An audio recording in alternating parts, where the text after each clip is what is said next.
Joining our discussion now, John Heilemann, national affairs analyst for NBC News and MSNBC. He's the co-host and executive producer of Showtime's The Circus. Also with us, John Harwood, editor-at-large for CNBC, and David Frum, senior editor for The Atlantic and author of Trumpocracy, The Corruption of the American Republic. And John Heilemann, I know the president wants us to talk about what he said in the driveway, especially the lies about it's the Democrats' fault those kids are at the southern border. That was sort of the point of it, right? Yeah, that was, like let's throw out a lot of chum on the water and distract from the rest of the day's news. Well, we don't often have days that are scheduled to be big news, and the Manafort news was right there on the calendar. Scheduled to be big news. We knew it was coming, and tonight is the president's campaign manager's first night in jail. It is an amazing thing, and you know there are a lot of unprecedented things happen in the Trump administration, and we should note them all. But this one, the consequence of this. The seniority, it's not just that he's Donald Trump's campaign chairman, it's not just that he played a much bigger role than Donald Trump wants to admit, not just in terms of days, but the role he played at the moment when Trump was trying to fend off the possibility of a brokered convention, why he brought Manafort in to wrangle delegates, all the importance of the role. It's that he's been dealing with Paul Manafort for 30 years.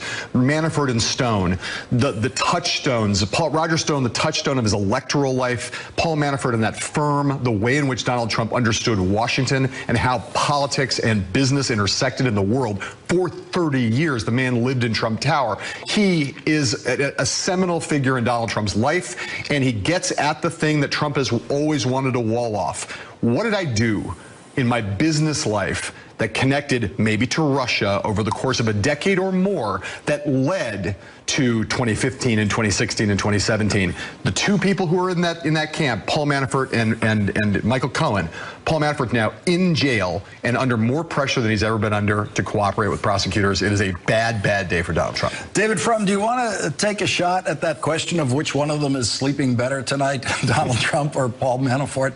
Well, here's something to trouble Paul Manafort's sleep. Do you remember that weird story about Paul Manafort paying a lot of money for carpets in a Virginia carpet store? Yes. A lot of money, and in a way that made it look like, well, maybe it was a $5,000 rug he bought, and he paid $25,000 and got $20,000 reimbursed to him some way. The reason that story is important is if that story is true, and maybe there's a perfectly innocent explanation for it, but if not, that's a crime under Virginia law, not under federal law.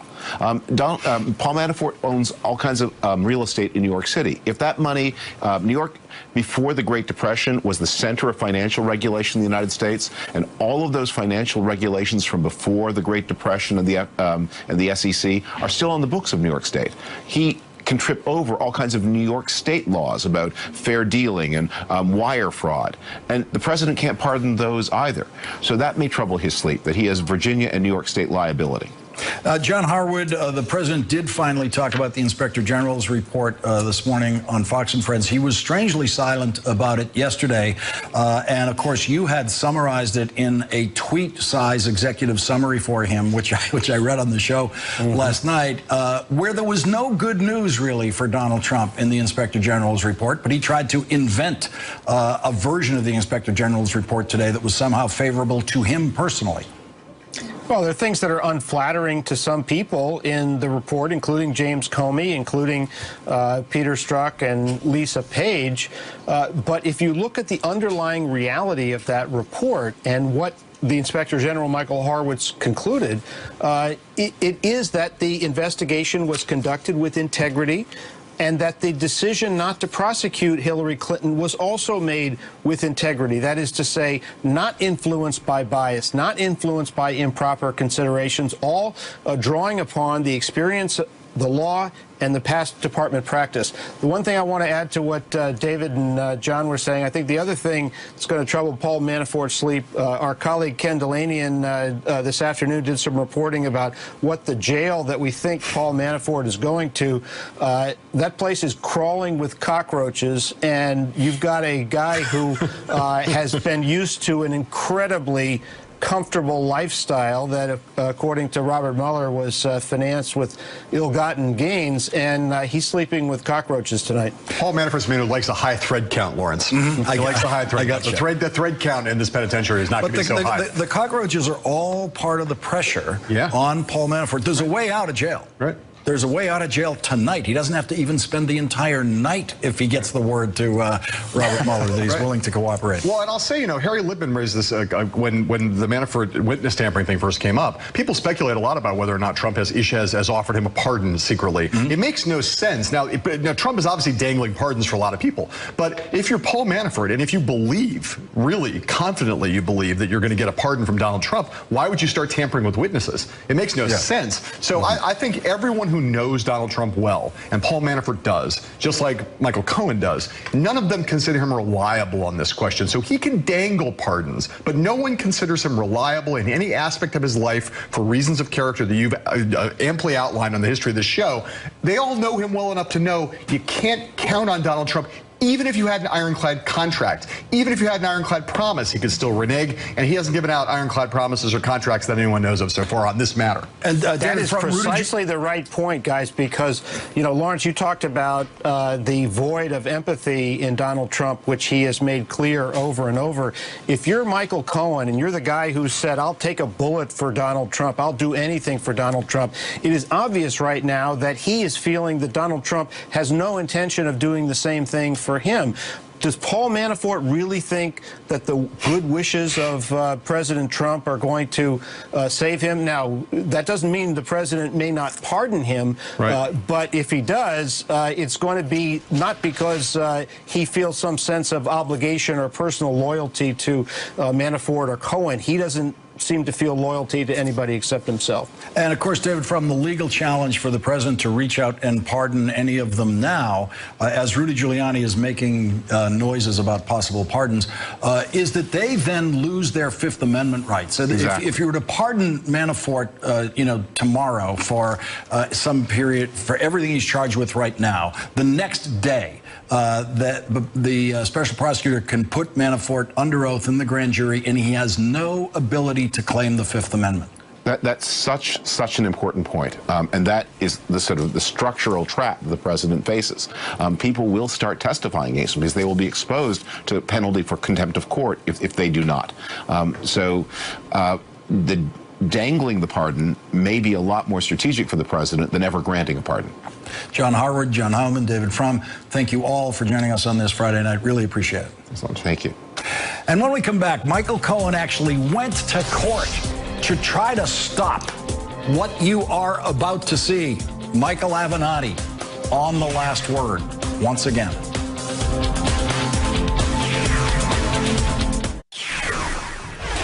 What you are about to see is something Michael Cohen went to federal court to try to stop. Michael Cohen, Donald Trump's former personal lawyer, asked a federal judge to prevent Michael Avenatti from coming on this show again.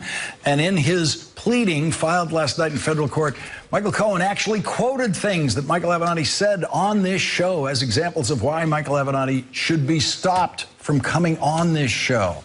And as soon as I saw that, I immediately invited Michael Avenatti on this show tonight, and he immediately accepted, and I did that because I was absolutely sure there was no way a judge was going to grant Michael Cohen's request, and I didn't even go to law school. And of course, I was right, and attorney Michael Cohen was wrong. Here is just one of the things that Michael Cohen quoted to that judge to try to stop Michael Avenatti from coming on this show. I mean, this is the guy that handled all of the nonsense for the president for the better part of 12 years, okay? This is the guy that knows where the bodies are buried, and I believe that he's going to sing like a canary because he's not going to have any choice but to try to save his family and the people that he cares about, and he's going to be out of money. Okay, now, no more of that. Joining us now, Michael Avenatti, the attorney for Stormy Daniels. Now, no more of that where the bodies are buried stuff, okay? Just... Lawrence, you may not be an attorney, but you're 10 times the attorney that Michael Cohen is. Let me just say that. I can't even take that as a compliment, because 10 times the attorney he is shockingly low. This was idiotic. I knew it the second I saw it. You knew it. I don't think we even have to dwell on it. I want to get your reaction to what the president was asked this morning in the White House driveway about Michael Cohen possibly flipping and cooperating with the prosecutors. Let's listen to this. Are you worried that Michael Cohen might flip? Look, I did nothing wrong. You have to understand. This stuff would have come out a long time ago. I did nothing wrong. Is I don't Michael do anything Cohen wrong. your friend? It's really nice. Is he still your friend? I always liked Michael Cohen. I haven't spoken to Michael in a long time. Is he still your lawyer? No, he's not my lawyer, but anymore. Your personal lawyer, and not. But I always liked Michael. Just want to know if you're worried if he's going to cooperate with federal investigators. No, I'm not worried because I did nothing wrong. Should he be worried? I think there's no question he should be worried, Lawrence, because again, I mean, this was his right-hand attorney for the better part of 10, 12 years. And I think of all of the people on the face of the planet that have damaging information about this president, I think Michael Cohen is at the very top of that list, even above Mr. Manafort. We know where he's spending tonight. This is a terrible development for the president. The noose is tightening on Michael Cohen. There's no question about that. And look, I keep saying the same thing. I'm going to say it again. I don't think this is going to end well. I think, you know, what's ironic about what we just saw, it wasn't too long ago, Lawrence, that I was sitting in this chair and you were sitting in that chair and we had these cameras here and we were talking about Air Force One. And we were talking about this president on Air Force One in early April, talking about the fact that people needed to talk to his attorney. Present tense, his attorney, Michael Cohen. Yeah. Well, that was only 2 months ago. So he says that he hasn't talked to Michael Cohen in a long, long time. Well, you know, I don't think 2 months is a long, long time. We know that he's spoken to him in the last 2 months. And in fact, he's admitted that. So, you know, again, what you're seeing here is he's trying to distance himself from Michael Cohen today because he knows what's coming down the pike. So in a federal court in Manhattan today is evaluating the evidence that was obtained in the Michael Cohen raid. All sides asked for, and the judge agreed to, an extension of the deadline for finalizing what evidence is going to be admissible in court, what evidence would be preserved through attorney-client privilege. We learned more things about what the government is in possession of today in that session that they got from Michael Cohen. What do you think are the most important pieces of information we learned about that today? So there used to be a show on A&E called Hoarders. Yes. Lawrence. Yes. Okay, and it ran for about 7 years. And every show would cover 1 or 2 people that were hoarders. And they would hoard things in their home, usually. And they would film them. Well, it turns out that during that 7-year time period, Michael Cohen was actually the star of the show, but they never followed him. Because what we've now learned is that he hoarded a whole host of things, documents, and cell phones, among other things. So one of the things that we learned today, and I find this to be shocking, and I think this is going to prove to be very damaging to Mr. Cohen and to Mr. Trump, is that the government was able to decrypt, if you will, over 700 pages of text messages and call logs from Signal and WhatsApp, 2 apps that are used for encrypted communications. Evidently, Michael Cohen never cleared out his phone log, never cleared out the text messages before the FBI seized the phones. I predict, Lawrence, that this information, this 700-plus pages that was first disclosed today, is going to prove to be incredibly damaging and very, very fruitful for government investigators. They also said that they have rebuilt material out of Michael Cohen's shredders, about 16 pages worth of shredded material that they put together. And as to the thing Michael Cohen tried to do to block you from coming on here, just to get it straight for the audience, you didn't even file an opposition to this motion of Michael Cohen's. The judge just threw it out instantly and kind of ridiculed him for filing it and said, okay, if you want to make this motion procedurally, even procedurally correct, we'll let you do that later in July. But that's why you're here, is the judge wouldn't even consider what Michael Cohen asked him to consider. That motion faces a very, very high bar because of my First Amendment rights and the like. And look, here's the other thing that's really important, okay? How many times have you invited Michael Cohen to come on the show, or one of his representatives? Michael Cohen, please, right now, come on the show. Right? Anytime you want. Many times. It's not as if I'm the only person that gets invited on these shows. Michael Cohen could come on the show. Michael Cohen had David Schwartz on a whole host of shows early on until he put his tail between his legs and went home around the time the FBI raided Michael Cohen's office, etc. So they have the opportunity to come on the show and face you and others and answer questions. They could even go on Fox and Friends, but they don't. And there's a reason for that, and that is they don't want to answer questions about the truth, the facts, and the evidence, period. How much time do you think we're looking at here with Michael Cohen if he is going to cooperate with the prosecutors? Because every day he doesn't cost some very serious money.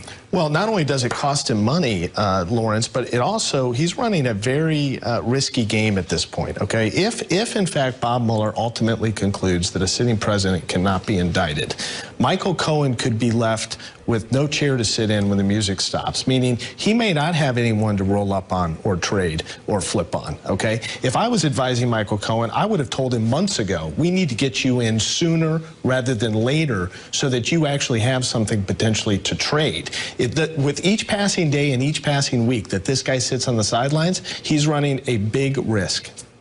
Michael Avenatti, congratulations on still having your First Amendment rights. I'm never happier to be here, Lawrence. Thank you. Thank you very much.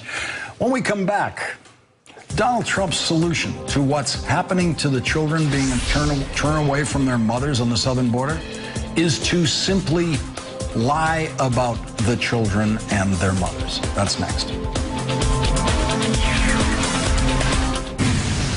So I bought a canoe last weekend. I've never had a canoe before. I bought it last weekend. I'm picking it up tomorrow. Unless the world ends, I plan on spending as much time as humanly possible in that canoe over the weekend. Therefore, I have two things to ask/tell you. First, please make it so the world doesn't end, so I get some canoe time. And second, before I'm back here on Monday night, you need to know that there's going to be a red-hot hearing on Monday afternoon in Congress. The director of the FBI and the inspector general from the Justice Department, who just put out that 500-page report that made everybody so crazy yesterday, they're both testifying mid-afternoon on Monday in the Senate. You are gonna probably want to watch that, just so you know. Meanwhile, I'll be in the canoe. See you again on Monday night. Now it's time for the last word with Lawrence O'Donnell. Good evening, Lawrence. Good evening, Rachel. Thanks for ruining my Monday afternoon, because I was going to take my new canoe to Central Park. If we ever ended up in canoes in the same place, can you imagine the conspiracy theories? It would be something. Hey, Rachel, as you know, Michael Cohen actually asked a federal judge to prevent Michael Avenatti from ever coming on this program again. And he cited in his pleadings things that Michael Avenatti has said on this show that should never be said publicly, and asked the judge to make sure Michael Avenatti can never, ever come on this show again. You knew about that. I knew about. I assume it made Mr. Avenatti agree right away that he would never come on your show again and apologize. No, so this is the weird thing. It's the first time I personally booked him. I actually booked him last night on Twitter. As soon as I saw that happen, he immediately accepted on Twitter. And so Michael Avenatti is going to be on this show tonight. Gag order, schmag order. Yeah, well, it turns out there's reason to suspect that when Michael Cohen was in law school, he was not taking notes during the First Amendment discussion. It might just be that. I don't know. Or he forgot since. Yeah, you never know. He's been under pressure. Yeah. All right. You know who needs canoe time? Michael Cohen needs canoe time. That's true. He does. But mine's occupied. Yes. Thank you, Rachel. Thank you, Lawrence. Well, the president's campaign manager is in jail. And I'm saying that slowly because that is the sort of thing you get to say once a century, if that. The president's campaign manager is in jail. The last time a president's former campaign manager went to jail was when President Richard Nixon's campaign manager, John Mitchell, went to prison for his involvement in the Watergate scandal and its cover-up. And the campaign, after the campaign, John Mitchell actually became Richard Nixon's attorney general. And so John Mitchell is also the very first attorney general of the United States to go to jail. And so note to Jeff Sessions, if the very worst happens at the end of all of this, if the very worst happens, at least you won't be the first. Because every day of the Trump presidency is a variation of some form of Trump madness that we have not seen before. It can be difficult to hold in reserve, for days like today, enough astonishment for the next dramatic development. The president's campaign manager is in jail. I don't know how to make that as stunning as it needs to be, because it comes at the end of a week of non-stop stunners. The president's campaign manager is in jail is today's most dramatic development and possibly most harmful development to the Trump presidency. And because we could see it coming, because a federal judge in Washington had scheduled a hearing today on whether to revoke former Trump campaign manager Paul Manafort's bail and send him to jail to await trial, and because we knew there was at least a 50-50 chance that by this afternoon Paul Manafort would actually be in jail, the President of the United States this morning walked out to the White House driveway to try to create some drama and entertainment of his own to drown out the Paul Manafort news of the day, which was probably going to be very, very bad for the president, and did turn out to be bad for the president. The president's favorite morning show, Fox and Friends, was broadcasting from the White House lawn, and the president pretended to make an impromptu decision to walk out the door of the West Wing and walk down the driveway to the Fox and Friends set as if it wasn't all planned, and then do what was supposedly an impromptu interview with Steve Doocy. Now, we all saw the telephone version of that same interview 2 months ago on Fox and Friends when the president called into the show. And at that time, Steve Doocy actually did ask some good questions. But today, Steve Doocy couldn't think of a single good question. At first, he seemed like he was trying to rewrite the Trump chant of lock her up to lock him up. From what you've seen so far, should James Comey be locked up? Well, look, I would never want to get involved in that.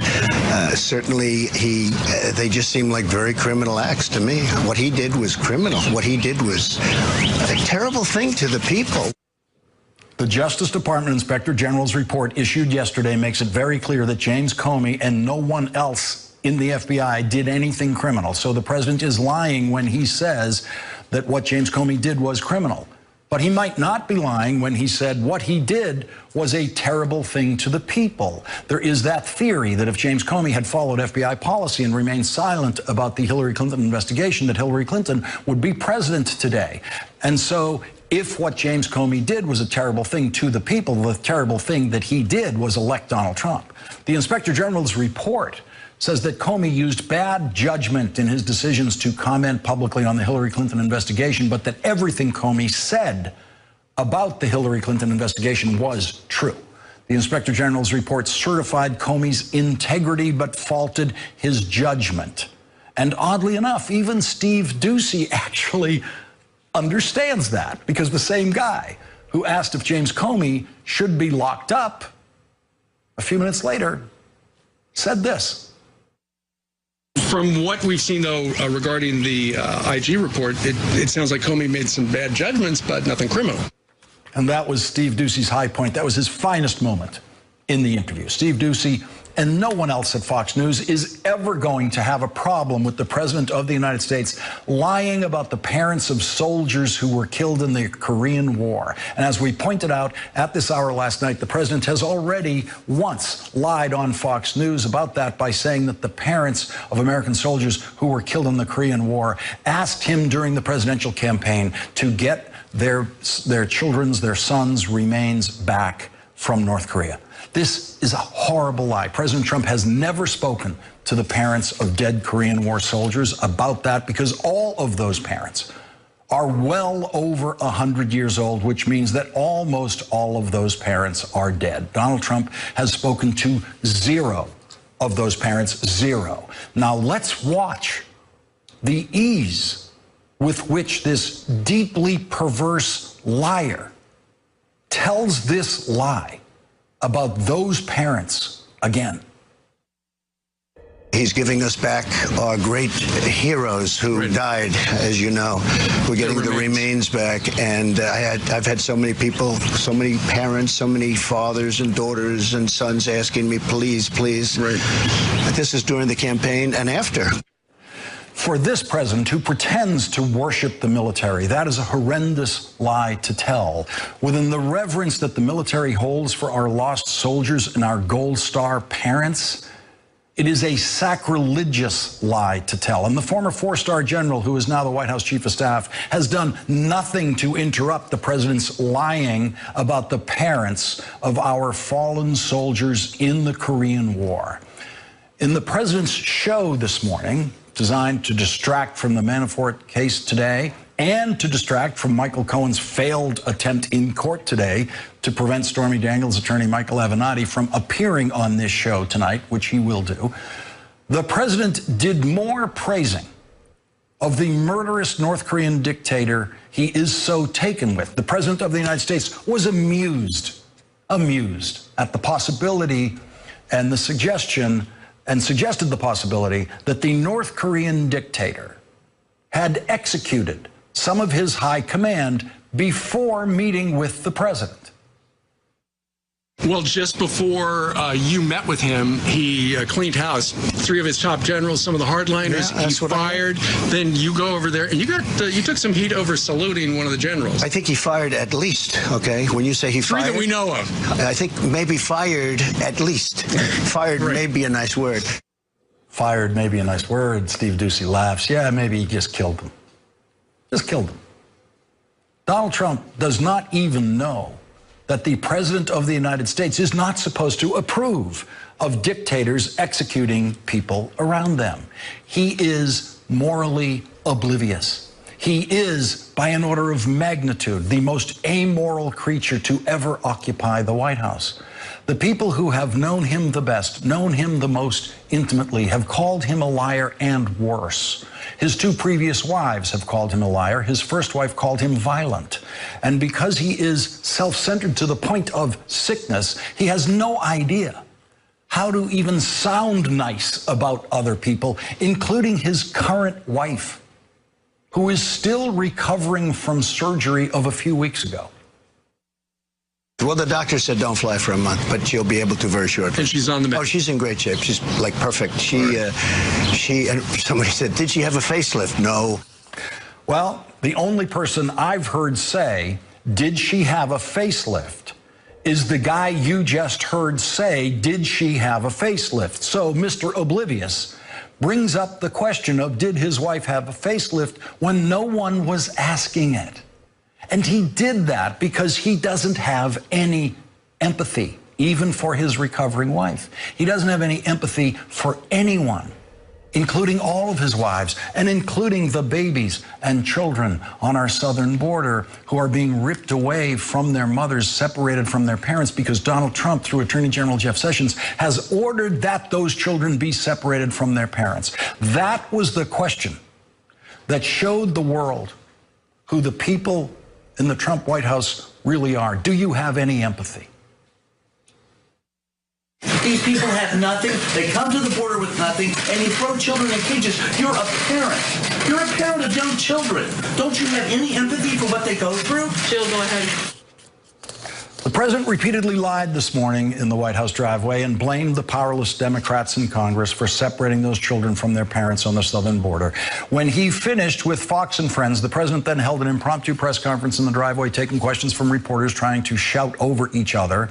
And the White House transcript of that impromptu press conference reveals something that cannot quite be heard on the audio recordings. One reporter, one lone voice, who said in response to a couple of the president's answers, quote, "Why are you lying about it, sir?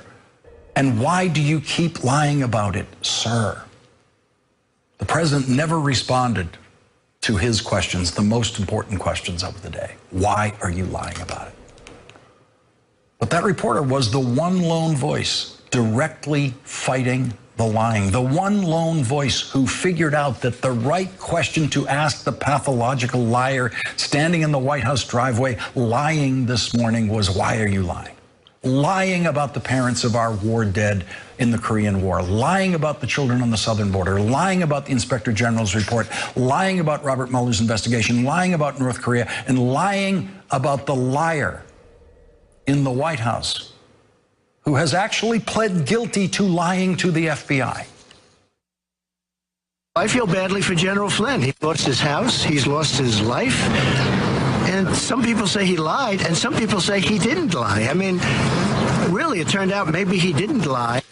The only person who says that Michael Flynn didn't lie is the pathological liar who was standing in the White House driveway this morning. And who are some of the people who say that Michael Flynn did lie? Well, the only one you really need to mention is Michael Flynn. Michael Flynn says Michael Flynn lied, and Robert Mueller says Michael Flynn lied, and the FBI says Michael Flynn lied, and Michael Flynn has pleaded guilty to lying to the FBI. But most importantly, Michael Flynn says that Michael Flynn lied. That's what's important here. If Donald Trump said one true thing in that driveway this morning, I would show it to you right now, because it would show that he knows how to tell the truth about something, and that would mean that lying is a conscious choice for him. That it's a conscious choice, and that he makes that conscious choice every time. And when you watch Donald Trump in the driveway this morning, you're seeing someone who seems to know that there is nothing in the truth that sounds good for him. Absolutely nothing. And that's why he lies. The truth is so bad for him, he will lie and create a falsehood that his followers will believe instead of the truth. And so he lied about the Inspector General's report. Now, here's the good news. I did nothing wrong. There was no collusion. There was no obstruction. The IG report yesterday went a long way to show that. The Inspector General's report did not say that Donald Trump did nothing wrong. The Inspector General's report did not say that there was no collusion. The Inspector General's report did not say that there was no obstruction. The Inspector General's report said that Hillary Clinton did nothing wrong, did not commit a prosecutable crime, and James Comey was correct and followed Justice Department guidelines in reaching the conclusion that Hillary Clinton did not commit a crime. That's what the Inspector General's report said. It also said that James Comey should have kept that decision to himself and deferred to the Attorney General about how to handle any public information about the Clinton case. The Inspector General's report said that politics did not influence the investigation of Hillary Clinton. The Inspector General's report noted that everything that was revealed publicly by the FBI about the Clinton investigation during the presidential campaign, and everything that was not revealed by the FBI about the investigation of the Trump campaign's involvement with Russia during the presidential campaign, helped the Trump campaign and hurt the Clinton campaign. The Inspector General's report says that the FBI was not trying to help the Trump campaign, but that was just the effect of their work. And of course, knowing, as the president did this morning, that this could be the last morning of freedom for his former campaign manager, Paul Manafort, the pathological liar in the White House driveway lied about Paul Manafort. You know, Paul Manafort worked for me for a very short period of time. He worked for Ronald Reagan. He worked for Bob Dole. He worked for John McCain, or his firm did. He worked for many other Republicans. He worked for me, what, for 49 days or something? A very short period of time. Pay attention to this. Whenever Donald Trump uses a number, he is lying about the number. Paul Manafort did not work for the Trump campaign for 49 days. Paul Manafort worked for the Trump campaign for 144 days. So basically triple the amount of time that Donald Trump now says that Paul Manafort worked for his campaign. Steve Bannon and Kellyanne Conway worked for the Trump campaign for only 84 days. Like all Trump enterprises, it was a revolving door. People were getting fired for, among other things, incompetence, and then being replaced by more incompetence. And in the case of Paul Manafort, a criminal, or an accused criminal, who a federal judge believes is so probably likely to have committed the crime of witness tampering, and is so probably likely to commit that crime again if he was allowed to go home tonight with his ankle bracelets and his cell phone, that the federal judge sent Paul Manafort to jail tonight. And so when Donald Trump is trying to fall asleep tonight in the White House with the TV on, he will actually be the first president in history to be trying to fall asleep in the White House while his former campaign manager is trying to fall asleep across town in jail. Because Richard Nixon's campaign manager didn't go to jail until after he helped Richard Nixon get reelected, and Richard Nixon's campaign manager didn't go to jail until after Richard Nixon had been forced to resign the presidency on the brink of impeachment. There's something new here. The difference between Donald Trump and Richard Nixon tonight is that Donald Trump's campaign manager managed to get himself charged with federal crimes and in jail much faster than Richard Nixon's did. What's happening to Paul Manafort and Donald Trump is happening much faster than it happened to John Mitchell and Richard Nixon. And as Donald Trump gazes at the TV tonight trying to fall asleep in the White House, he has to be wondering what we're all wondering. What does Paul Manafort know about Donald Trump that could be an indictable offense or an impeachable offense? What does Paul Manafort know that he could tell Robert Mueller that could get Paul Manafort out of jail and save him a possible prison sentence on a conviction that could, a sentence that could then last the rest of his life? And as Paul Manafort tries to fall asleep tonight on his first night in jail, he has to be wondering what we're all wondering. Will Donald Trump pardon Paul Manafort? Will Donald Trump pardon the guy who he now says he barely knew? The guy who he now says only worked for the campaign for 49 days. What is Paul Manafort thinking tonight about what the president said about him today? Who do you think is having an easier time falling asleep tonight? Donald Trump in the White House? Or Paul Manafort in jail? We'll ask John Heilman, David Frum, and John Harward after this break, and we'll dig deeper into the developments in the investigation today. We will also be joined, as I said, by Michael Avenatti, whom Michael Cohen actually tried to get a federal judge to prevent Michael Avenatti from appearing on this program tonight. And Michael Cohen put my name and this show's name in his pleadings to a judge about trying to stop Michael Avenatti from coming on this show. And so Michael Avenatti's here to tell you how that all worked out.